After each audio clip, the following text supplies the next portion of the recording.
আমাদের ম্যাম পুজো রেখেছে রাস পূর্ণিমার জন্য, সেখানেই আজ যাওয়া। কিন্তু শুরুতেই টেনশন ক্যারি করে নিয়ে যাচ্ছি, কারণ আমরা অনেকটা লেট করে ফেলেছি। এখানে দুটো ম্যামের দায়িত্ব পড়েছে ভোগ রান্না করার জন্য, আর এদিকে আমরা লেট করে এসেছি বলে আমাদের জন্য কাজ রেখে দিয়েছে, আর মজা করে বলছে তোমরা এত তাড়াতাড়ি এবার কিভাবে তাদের কি চলে করে আসলে। বোঝায়, মেয়ে মানুষ সাজগোজ করতে তো একটু টাইম লাগবেই। তারপর সব কাজ শেষ করে বসেছি একটু গল্প করতে, কারণ সামনে আবার একটা বড় প্ল্যান আছে। আমরা মেয়ে মানুষ কোনো অকেশনে গিয়ে যদি 50-60টা ফটো না তুলি, ইনস্টা ফেসবুকে পোস্ট না করি, আমাদের কিন্তু মন একদম আর ভরে না। এদিকে বাকি কাজ না করলেও পুজোর কাজটা কিন্তু করেছি, সাথে আমাদের পরিও খুব মন দিয়ে চন্দন বেটে দিচ্ছিল, সাথে চলছে ভোগেরও প্রস্তুতি।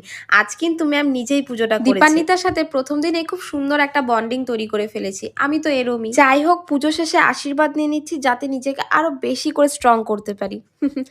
বসে পড়েছি প্রসাদ খেতে, কারণ সকাল থেকেই না খেয়েছিলাম, আর এদিকে খিচুড়ি আমি বড্ড ভালোবাসি। খেয়ে উঠে বসিও নি, শুরু করে দিয়েছি নাচ। 1 মিনিটও তো শান্ত হয়ে বসি না, কারণ সবাই যেখানে থাকে সেখানে কি শান্ত হয়ে বসে থাকা যায়? এদিকে মেয়েরা যেখানে থাকবে সেখানে খুঁটনি হবে না, তা কি করে হয়? তো যাই হোক, আজকে ভিডিওটা এতটুকুই। যারা ইনস্টা থেকে আমায় দেখছো অবশ্যই ফলো করে দিও, আর ইউটিউব থেকে যারা দেখছো আমার চ্যানেলটিকে অবশ্যই সাবস্ক্রাইব করে দিও। Till then take care and bye by.